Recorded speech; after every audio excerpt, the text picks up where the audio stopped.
Guess who got brands talking? Brandlive.co.za.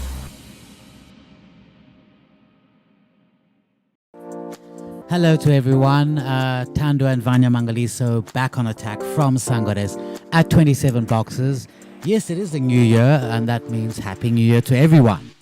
Hello, fashion players and fashionistas. Welcome to this year's very, very first show, our first show for the year. We're talking all things fashion, all things entrepreneurial.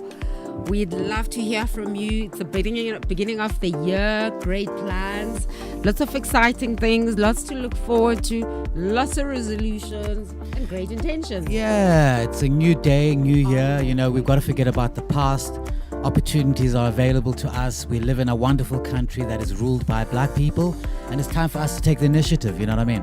So to all the entrepreneurs out there, let's learn from the mistakes that we have made and let us push forward. Yes, lots going down.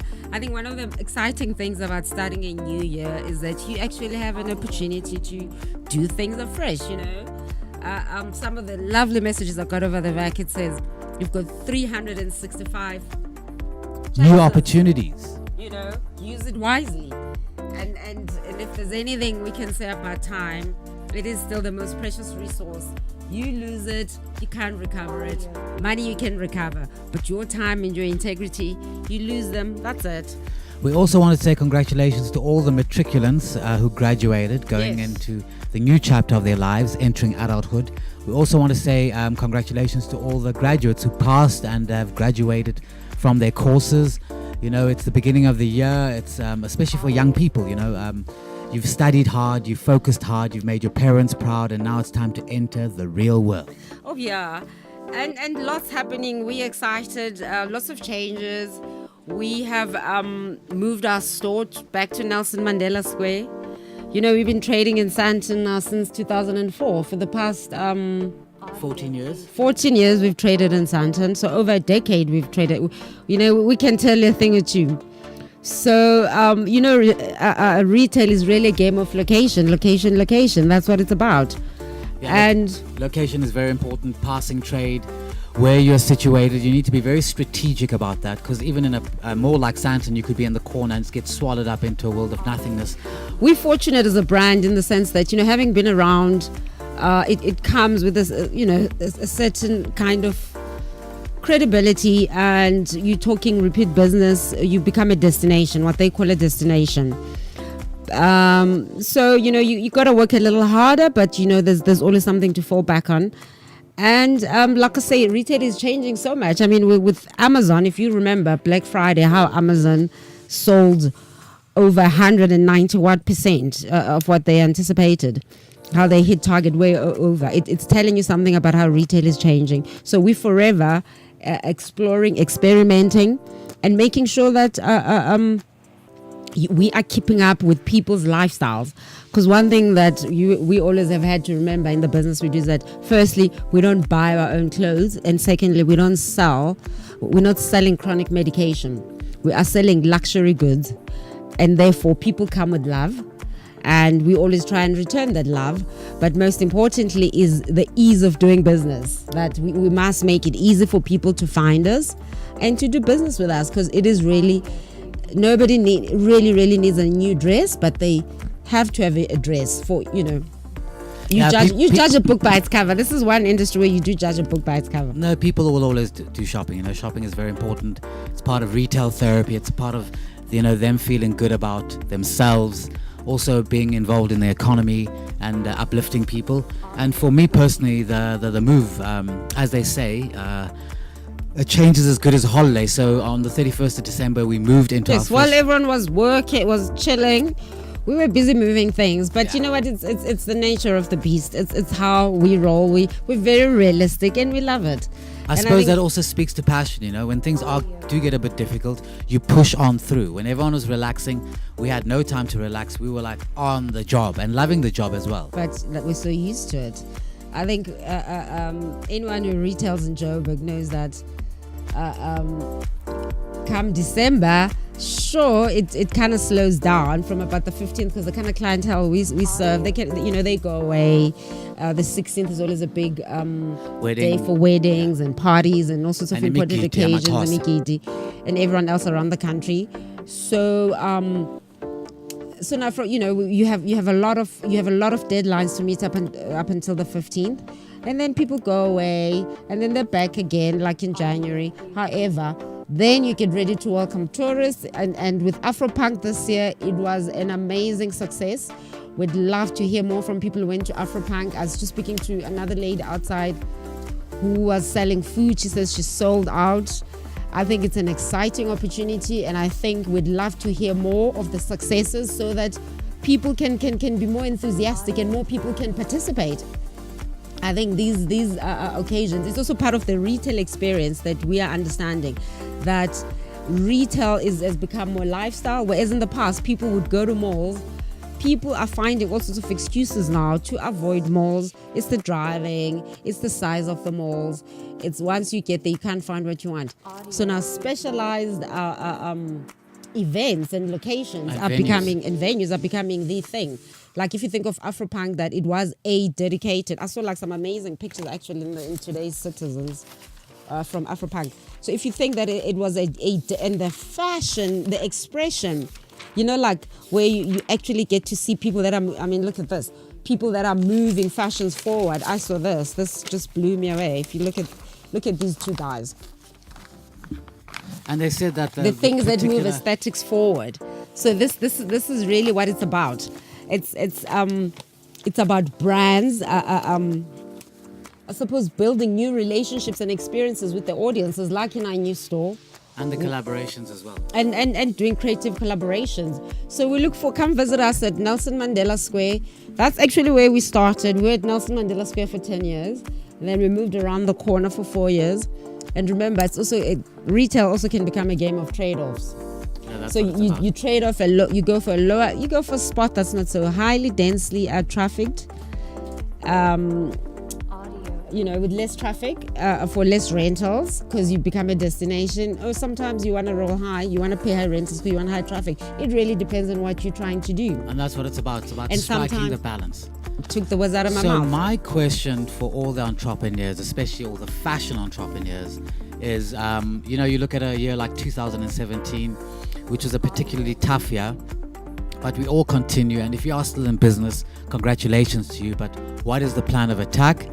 What lessons have we learned? How do we learn from those lessons? And how do we move from just sustainability to thriving in our businesses? And remember, you don't have to continue with decisions that you made. You don't have to. Your commitment doesn't have to continue decisions that you made years ago. You don't have to continue. You're allowed to change your mind. Yeah, allowed It's to about change your new starts. It's about they talk of a non-rational escalation of commitment to a previous decision. You don't have to escalate your commitment to those kind of decisions. I think it's all about flexibility and also being a bit of a chameleon, which is adapting to the surroundings that are around you, Yeah. Play the game as it comes to you. Read what is in front of you and maneuver. You've got to maneuver. Sure. So our new store is next to Forever 21, and there's a new Rokamama open there. So it's also nice when South African fashion interacts with the mainstream fashion. And talking about mainstream fashion, what was quite topical this week? H&M. Wow, H&M. Where do we begin? How do you feel? What next? What do you do about So it? just expand on the whole controversy, what happened and why everyone is up in arms. Well, I think this is what happened. H&M, I stand under correction, ran a campaign with 3 young boys, and it happened that 2 young boys, one of them was a black boy and the other one is a white child, and the black child has a t-shirt that says, as a top, a hoodie that says coolest monkey in the jungle, and the other boy has a t-shirt that says survival expert, like a Bear Grylls. I mean, we're imaginative people, right? When I hear survival expert, I just imagine a nice Bear Grylls doing his thing. There's a survival expert. That's what I think of. He's very cool. Coolest Now monkey there's in the the other guy jungle. on the other side, coolest monkey. What do you see? Who happens to be a black child. How does it inspire you? Wow. Well, there's lots you can say. But here's the thing. This is where I mean, I would have given anything to hear parents trying to explain this one to their kids when the kids are asking, what is wrong with this campaign? But surely, from the black child's point of view, the parents must have been there. There must have been some sort of supervision.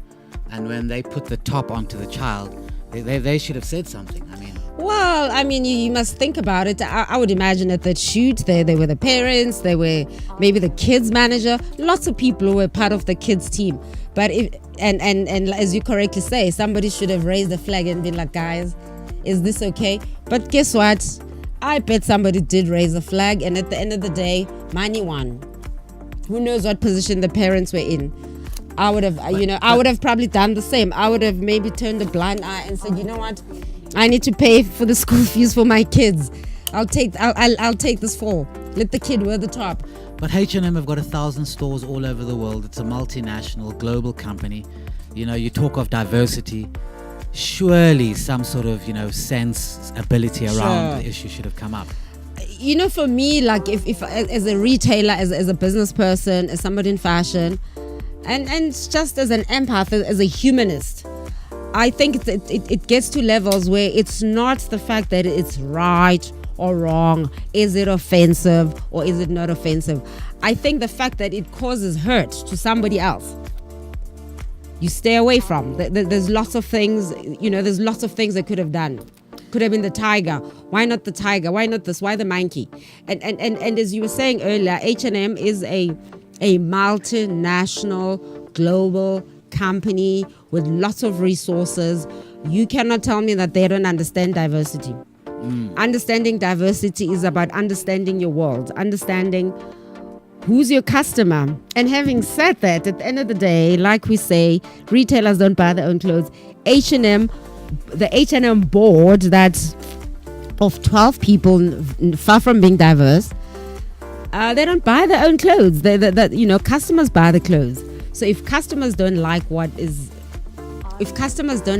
happening, I think they've got the power. You must always remember you've got the power in your hand. It also speaks to people needing to educate themselves. People must educate themselves about the brands you wear. It's really not just about getting another item. Come on. Now there's a talk of a boycott, but let's quickly go to an ad break and we'll pick up once the ad comes back. Oh, yeah. brandlive.co.za. The station with the best music. Best music. I love the music. Best music.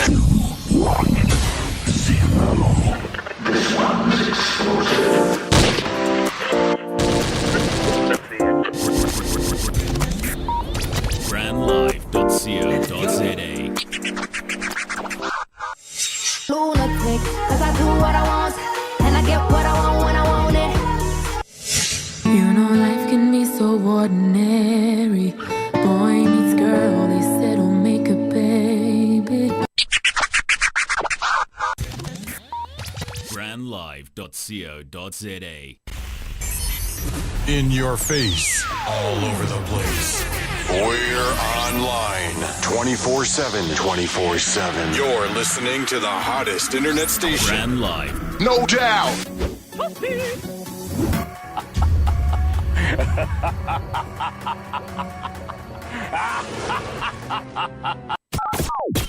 Have you ever thought about the power of social media? Social media has the power to make your business grow.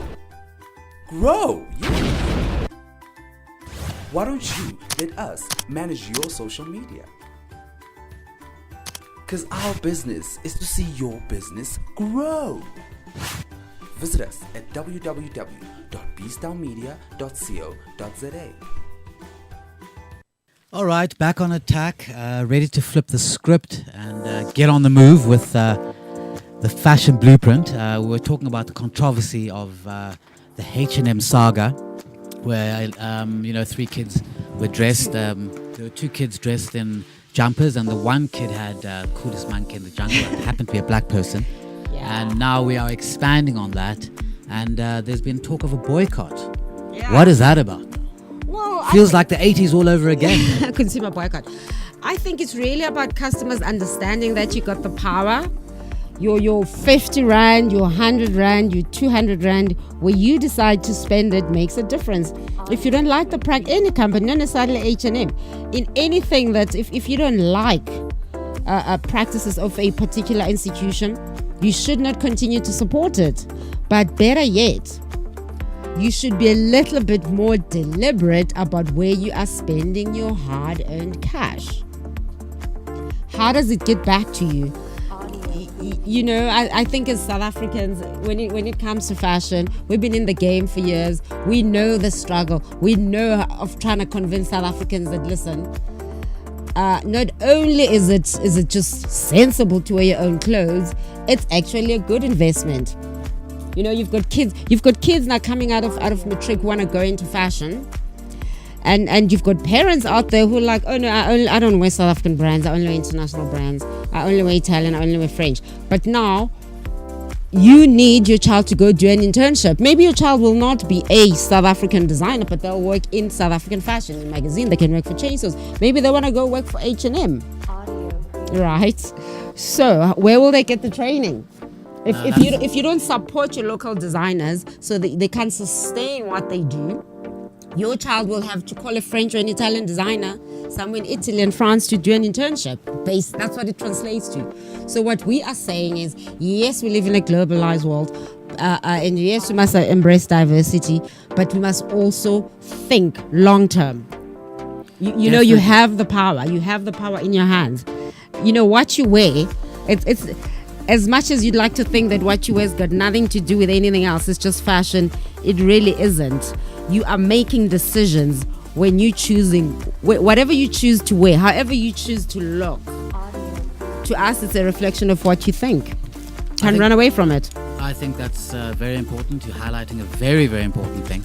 We speak about it all the time, and for us to be sustainable, not only as independent fashion designers, but you know, you think of government can only create so many jobs. Mm-hmm. The biggest form of employment in South Africa comes from your small to medium enterprises.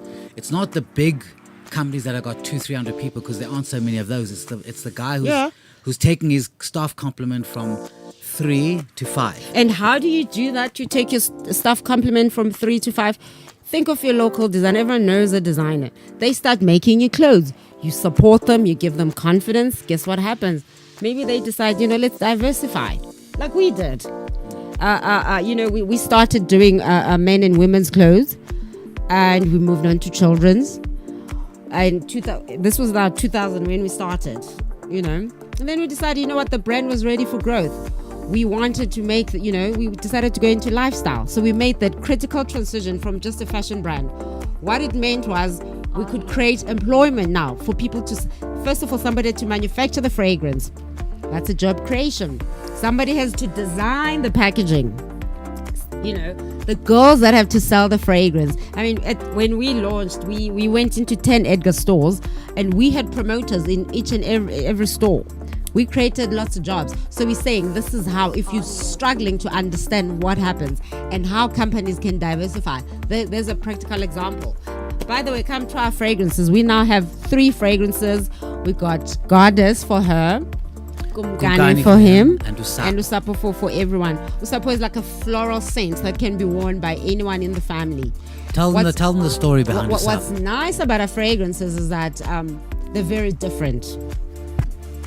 Everything we do about us is quite different. And also, we deliberately wanted them to be different, because when we created them in 2006, everything was very floral. You take Kumkani. Kumkani is a very masculine, hard, woody aroma. Musky. Very musky.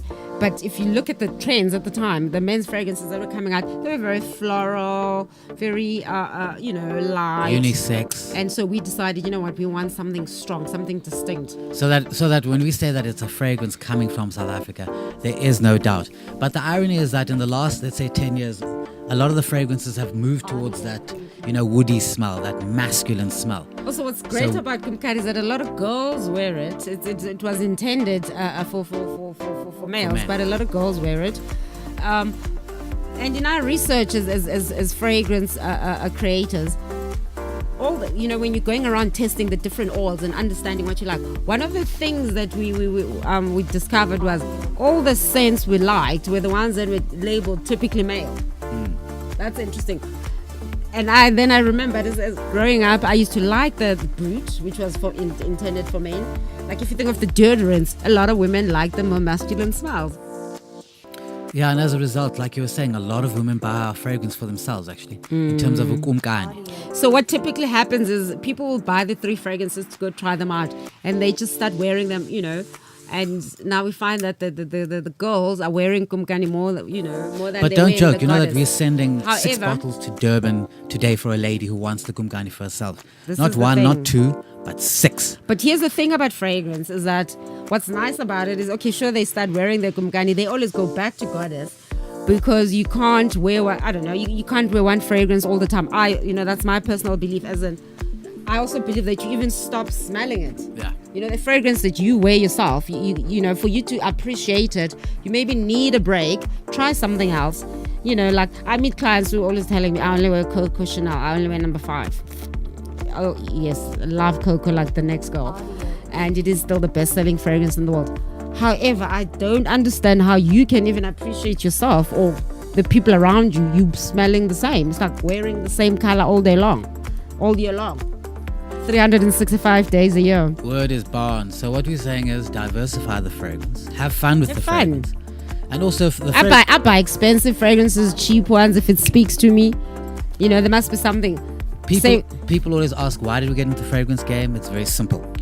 Yes, we design clothing, but the nice thing about the fragrance is that you're in contact with the brand every single day. You don't have to wear a particular wrap skirt or a head wrap, but the fragrance integrates nicely in terms of the lifestyle, so you can wear your Chanel suit but still wear a Sun Goddess South African authentic fragrance. Here's a nice thing also about fragrance. I think for me, all my memories, most of my memories are olfactory actually, and so fragrance for me, it's if I smell something here today, 5 years down the line, if I can smell that particular thing, it just takes me to that same moment.